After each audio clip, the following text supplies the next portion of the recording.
Well, I don't know who's going to see this. I may be recording of my own posterity, but I'm Linda. I'm 49, and I have wanted to be a farmer ever since I could remember.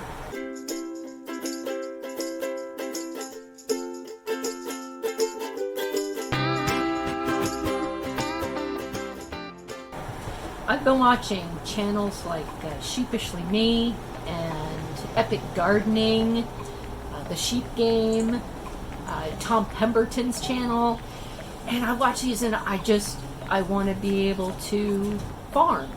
Now, obviously, I'm a little rental apartment. I can't do sheep, can't do cows, can't do chickens, can't do anything live, but I can plant. So that's what I'm going to do. I am going to stop wanting to be a farmer, and I'm going to become one. I'm going to become an urban farmer. I'm going to do that with a little help of my greenhouse back here. I know, I think I really can do it. Last year I actually did bankroll my entire garden effort just by selling some plants that I had grown in my greenhouse, which bodes really well for me. So I'm going to plant up some stuff, and I'm going to try to sell it, and I'm going to try to sell some vegetables, and I'm going to see where this adventure takes me. So I hope you come along with me. Talk to you later. So here we can see from our deck, you can see the backyard property. It's actually it's pretty big. Now this is all the driveway, so obviously I can't take up all the space. This middle section of the concrete driveway is mine, and I can use all of that I want. I have taken over that little spot. I'll use that, and I'll put a growing box right there on the end. I harvest from that rosemary, although neither I nor the neighbor can figure out if it's actually mine or his. And let's see. These are some of the bunching onions I grew last year. They're not dead. We're still eating them. My cutting celery is beautiful. It's even gone through snow. Parsley and a big, huge overgrown thyme. Take you down here to the concrete.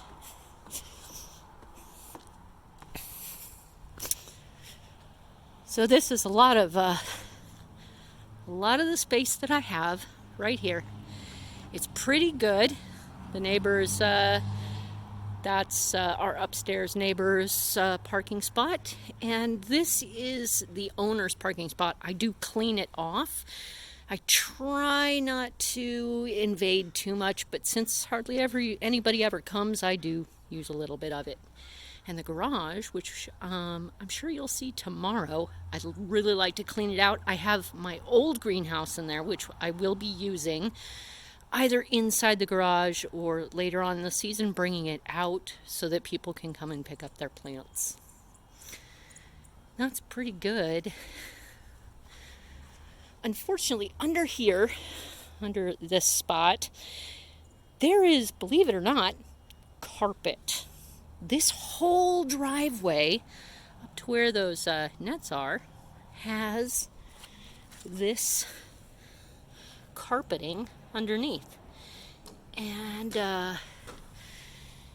while I'm sure it worked originally, you know, everything needs maintenance, and the maintenance has not been done. So it's just growing, so I will grow right on top of it.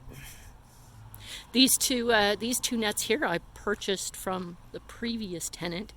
I am going to put tarps under both. I will put bark all along here. And for these two, I will grow snow peas, shelling peas, and beans of several different types. And the net should hold them up just fine. It's quite a long space. Quite a nice space. And that's the backyard.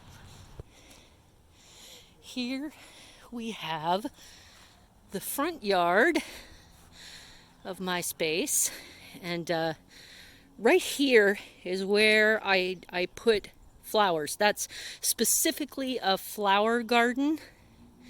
The little tiny patch of thyme here will produce flowers next year.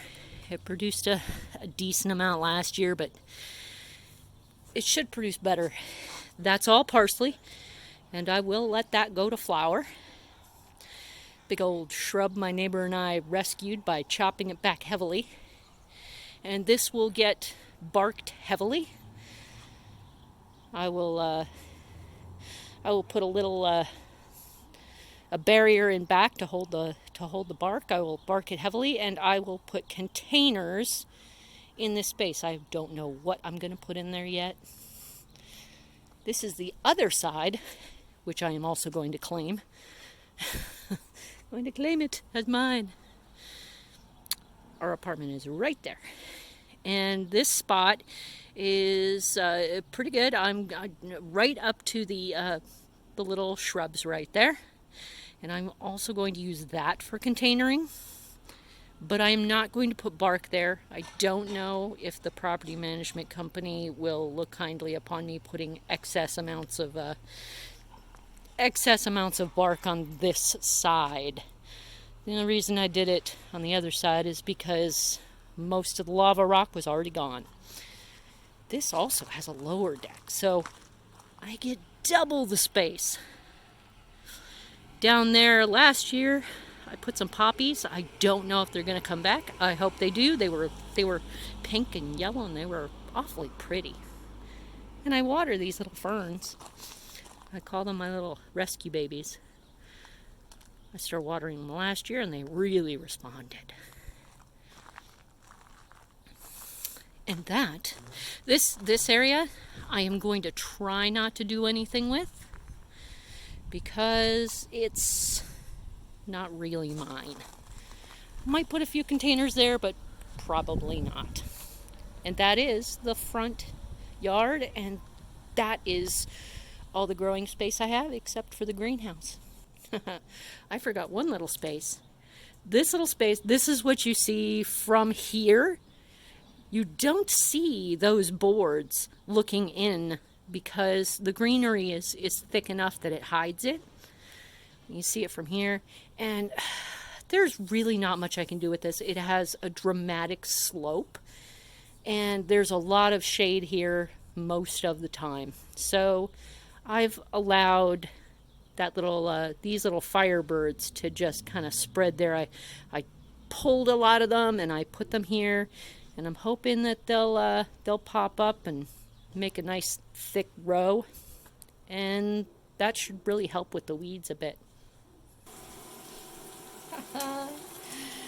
And here's why I do most of my farming, is so that I can cook it. Now these onions aren't mine, but I do enjoy cooking. Seriously enjoy cooking. And I enjoy cooking good food. And I enjoy trading for food. I actually, this was some very large squash from the neighbor, and I traded him some seeds for this. And I grated up the squash, and I am going to trade some more. Hopefully, seeds, food. These are going to go into shepherd's pie.